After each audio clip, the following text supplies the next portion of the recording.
Hello, good morning दोस्तों। मैं विवेक शर्मा आज आप सभी के सामने वापस से लेकर के आ रहा हूँ एसी थ्योरी पार्ट 1 का री लेक्चर। पिछले पार्ट में क्या हुआ था कि जो वीडियो था उसका जो पिक्सल थे, प्रिंट वगैरह जो था वो कुछ साफ़ नहीं आ रहा था, बिल्कुल भी मतलब दिखाई नहीं दे रहा था उसमें साफ से। इसलिए मैं इस वीडियो को दोबारा से आपको पोस्ट करूँगा, दोबारा से इसको री रिकॉर्ड कर रहा हूँ। तो दोस्तों, जैसा कि एसी थ्योरी में मैंने आपको बताया था कि इसमें दो प्रत्यावर्ती राशियाँ होती हैं, एक होती है वोल्टेज और एक होती है करंट। ठीक है दोस्तों, अब इसकी प्रत्यावर्ती राशियाँ जो है, अब एसी क्या होती है, अल्टरनेटिव करंट क्या होता है, उसके बारे में मैं आपको बता दूं। एसी जो होती है वो होती है कि ऐसी धारा जिसके दिशा व मान में एक निश्चित समयांतराल पर परिवर्तन होता रहे, जिसकी जो दिशा है और मान है धारा की, वह एक निश्चित समयांतराल पर परिवर्तित होती रहे। ये नहीं कि आज अगर एक वैल्यू पर है तो उसके बाद में वो चेंज ही नहीं होगी, उसके बाद में वो एक दिन या 2 दिन बाद चेंज हो रही है, ऐसा नहीं। इसका जो फिक्स टाइम है उसी में वो चेंज होती है, मतलब कि निश्चित समयांतराल रहेगा। अगर 1 सेकंड में एक बार दिशा मान में परिवर्तन कर रही है तो वो हर बार 1 सेकंड में ही दिशा मान में परिवर्तन करेगी, मतलब कि प्रत्येक 1 सेकंड के अंदर दिशा भी बदलेगी और मान भी बदलेगी। इसीलिए इसे कहते हैं दोस्तों अल्टरनेटिव करंट। तो अल्टरनेटिव करंट में आप लोग जानते ही हैं कि जैसे कि, तो दोस्तों एसी करंट जैसा आप लोग जानते ही हैं, इसमें दो दिशा होती है, एक होती है पॉजिटिव और एक होती है नेगेटिव। तो ये अपने दिशा और मान में निश्चित समय अंतराल पर परिवर्तित होती रहती है। अब इसके जो प्रकार हैं अल्टरनेटिव करंट के, वो 3 प्रकार होते हैं। एक होती है साइन वेव, एक होती है स्क्वायर वेव और एक होती है अपने सॉ टूथ वेव।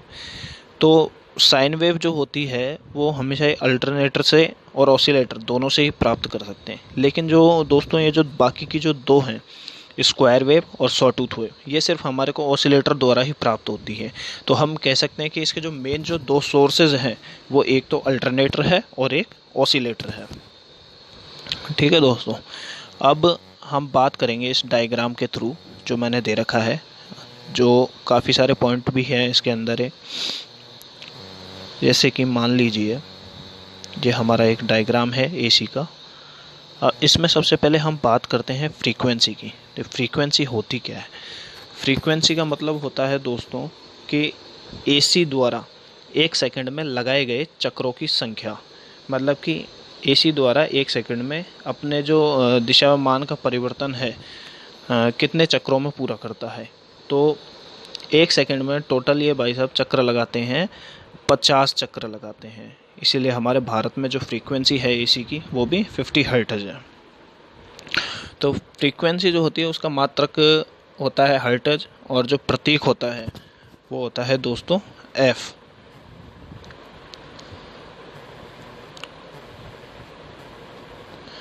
ये एफ होता है फ्रीक्वेंसी का प्रतीक,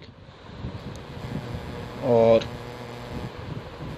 जो एच जेड होता है ये होता है हमारे मात्रक होता है एच जेड, और प्रतीक होता है, ये होता है हमारे प्रतीक, डिनोट करेंगे हम एफ से। और जो इसके इकाई जो इसकी मात्रक जो होता है वो होता है एच जेड हर्ट्ज। तो दोस्तों एक जो चीज़ है इसमें कि फ्रीक्वेंसी का जो अभी जो नया मात्रक है वो हमारे हर्ट्ज चल रहा है, लेकिन इसको जो पहले डिनोट करते थे हम करते थे साइकिल पर सेकंड से, साइकिल प्रति सेकंड, साइकिल पर सेकंड इसका होता था हमारे मात्रक पहले, जिसे हम कहते थे।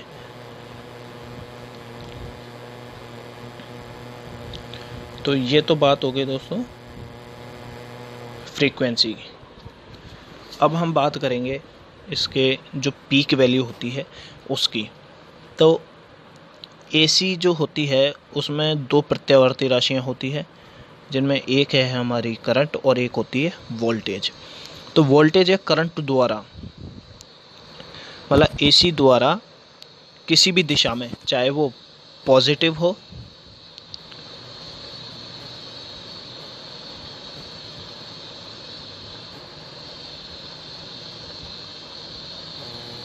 चाहे दोस्तों वह आपके पॉजिटिव हो या फिर नेगेटिव हो, इन दोनों ही दिशा में वह अधिकतम मान जहाँ पर प्राप्त करती है वो, जैसे कि मान लीजिए एसी जो है वो यहाँ पर पहुँच करके आपके सबसे ज़्यादा पीक वैल्यू इसकी है, ये इस पॉइंट पर जाकर के यह इसका अधिकतम मान है। तो ये जो अधिकतम मान होता है इसी को हम कहते हैं पीक वैल्यू, मतलब कि शिखर मान, या इसी को हम कहते हैं क्रेस्ट वैल्यू।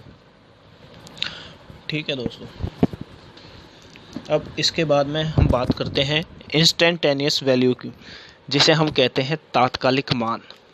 अब दोस्तों ये तात्कालिक मान एक्चुअली में होता क्या है?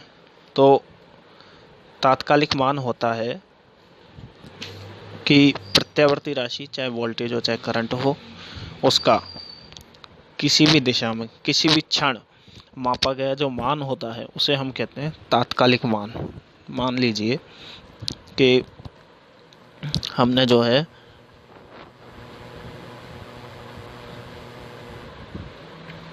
एक इस पॉइंट पर, एक इस पॉइंट पर और एक इस पॉइंट पर जो हमने मान प्राप्त किए, जैसे I1, I2 और I3, तो ये जो मान है दोस्तों इसी को हम कहेंगे तात्कालिक मान, इंस्टेंटेनियस वैल्यू। मतलब एसी का किसी भी क्षण मापा गया मान तात्कालिक मान कहलाता है। उसके बाद में हम बात करेंगे फेज की। तो फेज क्या है? फेज जो है उसके वो क्या होता है फेज? मतलब जब एसी जब चलती है, एसी के प्रवाह में जब एसी प्रवाहित तो होती है तो उसका किसी भी दिशा में मतलब उसकी जो किसी भी क्षण हम जो उसकी दिशा ज्ञात करते हैं वही उसका फेज होता है, उसी को हम कला कहते हैं।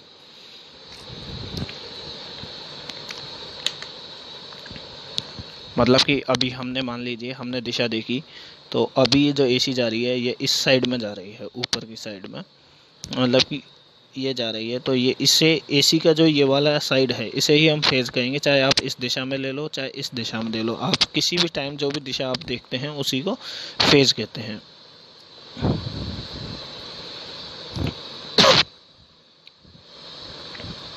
अगली बात आती है हमारे एम्पलीट्यूड की दोस्तों। तो एम्पलीट्यूड क्या चीज़ है? एम्पलीट्यूड जो होती है वो होती है हमारे जैसे प्रत्यावर्ती विद्युत धारा जो है या वोल्टेज है, उसका जो धन हो, चाहे पॉजिटिव हो, चाहे तो उसका पॉजिटिव दिशा में हो या फिर नेगेटिव दिशा में हो, दोनों ही दिशा में माध्य स्तर के सापेक्ष जो अधिकतम मान होता है, जैसे कि मान लीजिए इसका ये जो मान आया ये अधिकतम मान है यहाँ से लेकर के यहाँ तक, तो इसी को हम कहेंगे दोस्तों एम्पलीट्यूड, आयाम, आयाम कहेंगे हम इसे।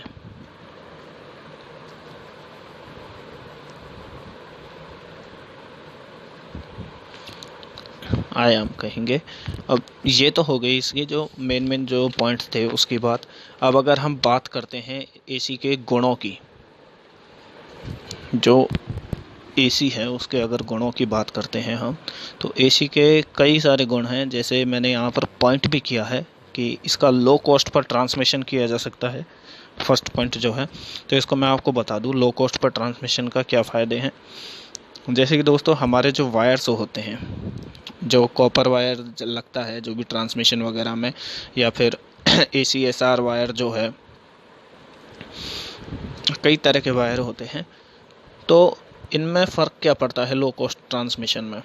जो एसी जो होती है उसमें उसको हम हाई वोल्टेज पर,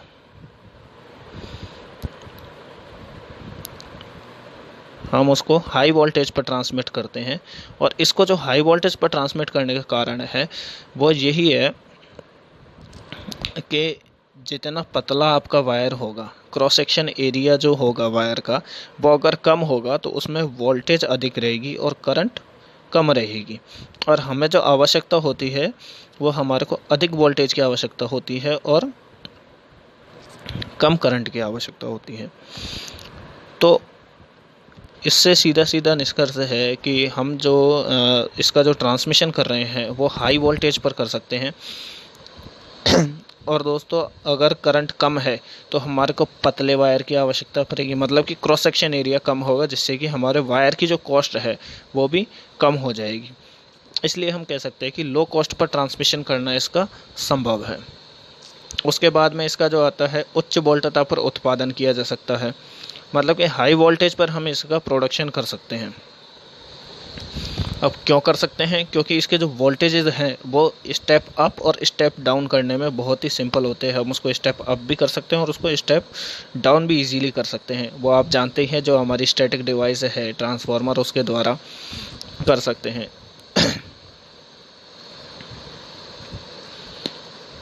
क्योंकि एसी का उत्पादन जो होता है हमारा जो है 33,000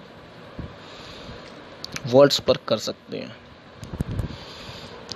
मतलब कि 33,000 वोल्ट पर इसका उत्पादन किया जाता है। और जबकि जो हमारे जो डीसी है, जो डीसी का जो उत्पादन होता है दोस्तों, वो होता है 650 वोल्टेज पर वोल्ट्स तक ही उसका उत्पादन किया जाता है। इसीलिए जो इसका जो एक गुण है वो ये भी है कि इसका हाई वोल्टेज पर प्रोडक्शन हम कर सकते हैं।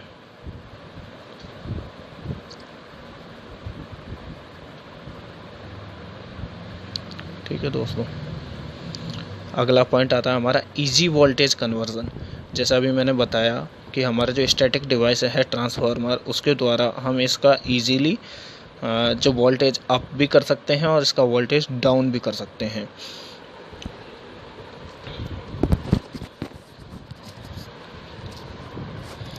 क्योंकि इसमें क्या होता है कि हमें सिर्फ वायर के टर्न्सों की संख्या वगैरह इसके कम ज़्यादा करने की ज़रूरत होती है, जिससे हम अगर जो 230 वोल्ट है उसको 440 वोल्ट में कन्वर्ट करना, 440 वोल्ट को 230 वोल्ट में कन्वर्ट करना, ये बहुत ही ईजी हो जाता है ट्रांसफार्मर के द्वारा, स्टैटिक डिवाइस के द्वारा।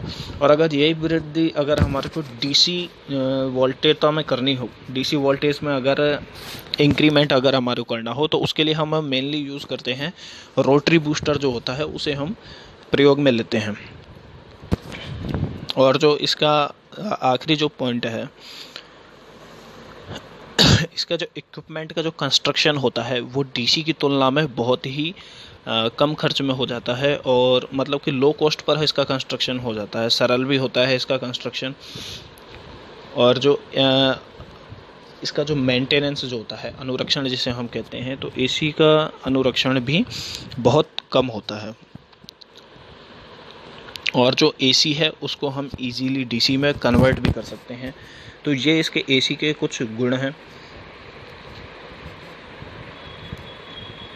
अब बात करते हैं दोस्तों, हमारे कुछ पॉइंट है इसमें, जैसे कि आवर्तकाल क्या होता है।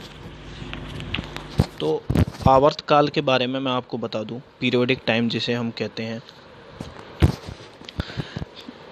पीरियोडिक टाइम हम कहेंगे कि एक चक्र को पूर्ण करने में, एसी द्वारा एक चक्र को पूर्ण करने में लिया गया समय, या जितने समय में एसी एक चक्र को पूर्ण करती है, उसे हम कहेंगे पीरियोडिक टाइम या समय अंतराल या आवर्तकाल। ठीक है, तो इसका फॉर्मूला होता है दोस्तों इसका फॉर्मूला होता है T बराबर 1/f होता है। तो हमारे जो भारत की जो फ्रीक्वेंसी है उसके अकॉर्डिंग 1/50 यदि हम करते हैं, तो हमारा जो पीरियोडिक टाइम जो है वो हमारा आता है 0.02 सेकेंड। तो दोस्तों इसके अलावा जैसे कई सारे क्वेश्चन और भी हैं, वो भी इसमें कई बार पूछ लेता है, और पूछ ये लेता है कि सिर्फ यही नहीं पूछता, इसमें एक तो दिशा और मान का परिवर्तन भी पूछ लेता है कि दिशा कितने बार बदलती है और कितनी बार इसके मान में परिवर्तन होता है। और एक पूछता है इसमें कई बार कि अभी तो हमने सिर्फ एक चक्र का निकाला है, कई बार इसमें क्या होता है कि आधे चक्र का भी पूछ लेता है, 1/2 साइकिल का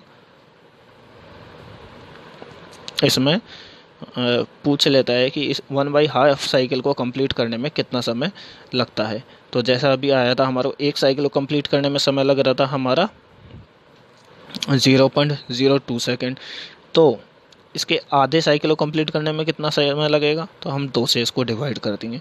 तो हम 2 से इसको डिवाइड करेंगे तो 0.01 सेकेंड इसका आंसर होगा दोस्तों। ये कैलकुलेशन तो आप लोग समझ ही चुके हैं।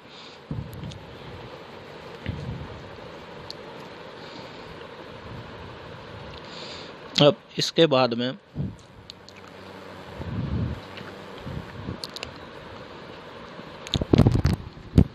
हम बात करेंगे इसकी फ्रीक्वेंसी को घटाने बढ़ाने की। जैसे कई देशों में दोस्तों 60 हर्ट्ज पर इसकी फ्रीक्वेंसी में 60 हर्ट्ज फ्रीक्वेंसी है। तो 60 हर्ट्ज का मतलब क्या है, हम इसको कैसे बढ़ाएंगे कैसे नहीं बढ़ाएंगे। तो इसका एक फॉर्मूला होता है दोस्तों, n बराबर 120f/p। तो जो फ्रीक्वेंसी जो होती है उसको बढ़ाना और घटाना किस पर निर्भर करता है, आपके जो n होती है स्पीड उस पर निर्भर करता है। जैसे मैंने यहाँ पर लिख रखा है n इक्वल टू होता है स्पीड इन rpm राउंड पर मिनट।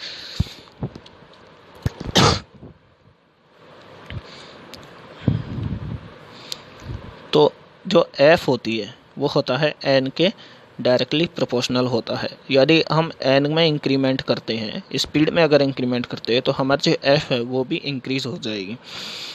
तो जैसे कि हम मानते हैं कि हमारी जो कोई अल्टरनेटर है उसकी स्पीड हमारे पास में है 1500 RPM। ओके दोस्तों, मैं यहाँ पर डायरेक्ट लिख रहा हूँ, आप यहाँ पर फॉर्मूले से देख लेना मैं क्या क्या बोलता जा रहा हूँ। कि 1500 RPM जो है वो उसकी स्पीड है, मतलब कि n इक्वल्स टू है 1500 RPM। और यहाँ पर 120 इंटू f जो फ्रीक्वेंसी है वो हमारे को निकालनी है कि फ्रीक्वेंसी कितनी आएगी। मान लेते हैं उस अल्टरनेटर के पोलों की संख्या जो है, नंबर ऑफ पोल्स जो हैं उसमें 4 हैं। तो दोस्तों जब हम इसको कैलकुलेट करेंगे तो देखिए 0 से 0 कैंसिल,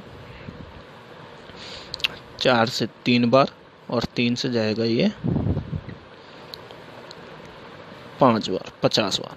मतलब कि इसकी जो फ्रीक्वेंसी है दोस्तों f बराबर में क्या आएगा हमारे पास में, इसका आ जाएगा आंसर 50 हर्ट्ज। तो अब अगर हम बात करते हैं इसकी फ्रीक्वेंसी बढ़ाने की, तो जैसा मैंने आपको बताया था कि n is directly proportional to f होता है, n is directly proportional to f जो मैंने आपको बताया है। मतलब कि यदि मैं n की जो वैल्यू है उसको इंक्रीज़ कर देता हूँ, यदि मैं n की वैल्यू है इसको मैं इंक्रीज़ कर देता हूँ, इसको कर देता हूँ मैं 1800 RPM जैसे अगर मैं कर देता हूँ इसको दोस्तों मैंने कर दिया 1800 RPM इसको कर दिया, तो 120 into f divided by number of poles अगर हम इसके 4 ही रखते हैं तो क्या होगा। ये हमने डिवाइड किया इसको, सॉरी दोस्तों, 0 से 0 कैंसिल, 3 से ये जाएगा 61। तो इसकी जो फ्रीक्वेंसी है वो ऑटोमेटिक निकल करके आ गई दोस्तों यहाँ पर 60 हर्ट्ज है। तो हम कह सकते हैं कि जो फ्रीक्वेंसी है वो डिपेंड करती है n पर, मतलब कि n के डायरेक्टली प्रोपोर्शनल होती है। यदि हम स्पीड में इंक्रीमेंट करेंगे तो फ्रीक्वेंसी में भी ऑटोमेटिक इंक्रीमेंट इसमें होगा ही होगा। ठीक है दोस्तों, और ये फ्रीक्वेंसी जो होती है वो और किस पर डिपेंड करती है ये भी हम देख लेते हैं।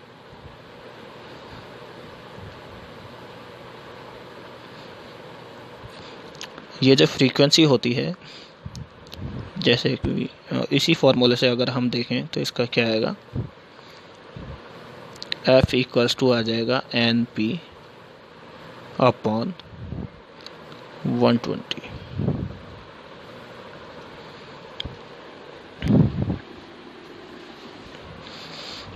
ठीक है दोस्तों, तो हम कह सकते हैं कि ये स्पीड के भी डायरेक्टली प्रोपोर्शनल होती है और पोल्स के भी डायरेक्ट प्रोपोर्शनल होती है। और अगर इनका अगर हम कॉम्बिनेशन देखें तो जैसे इस फॉर्मूले से स्पष्ट हो रहा है आप लोगों को यहाँ पर कि यदि हमारे को स्पीड बढ़ानी है तो उसके लिए क्या करना होगा। स्पीड बढ़ाने के लिए दोस्तों हमारे को करना होगा, जो पोल्स है, नंबर ऑफ पोल्स जो हैं उनमें हमारे को कमी करनी होगी, क्योंकि जो एन होता है, स्पीड जो होती है डायरेक्टली इन्वर्सली प्रोपोर्शनल होती है 1/p के। मतलब यदि अगर p में हम इंक्रीमेंट करते हैं, नंबर ऑफ पोल्स अगर हम बढ़ाते हैं 4 की जगह अगर 6 करते हैं, तो उसकी जो स्पीड है, ये जो स्पीड है ऑटोमेटिक डिक्रीज होगी ही होगी। और यदि हम नंबर ऑफ पोल्स में डिक्रीमेंट करते हैं, 4 की जगह यदि हम 2 ही पोल कर देते हैं, तो जो स्पीड जो होगी अल्टरनेटर की उसमें इंक्रीमेंट होगा दोस्तों। तो ये इनका जो संबंध जो होते हैं इनमें आपस में, वो मैंने आपको बता दिए हैं यहाँ पर, स्पीड के और इनके स्पीड फ्रीक्वेंसी के। तो भारत में भी हम 60 हर्ट्ज पर उत्पादन कर सकते हैं, लेकिन करते इसलिए नहीं हैं दोस्तों क्योंकि यहाँ पर जितने भी उपकरण हैं, जितने भी इक्विपमेंट्स वगैरह है, वो सारे ही 50 हर्ट्ज पर ही वर्किंग में है स्टार्टिंग से ही। बट अगर अब इसमें अगर चेंजेस करते हैं तो आप देख लीजिए कितने सारे उपकरण वगैरह हैं, उनको सभी को मतलब कितनी फाइनेंशियली प्रॉब्लम आ सकती है उसमें, उसको चेंज करने में। और जो पूरा पारेषण वगैरह हो रहा है उन सभी की कैलकुलेशन वगैरह आप सोच ही सकते हैं क्या होगी।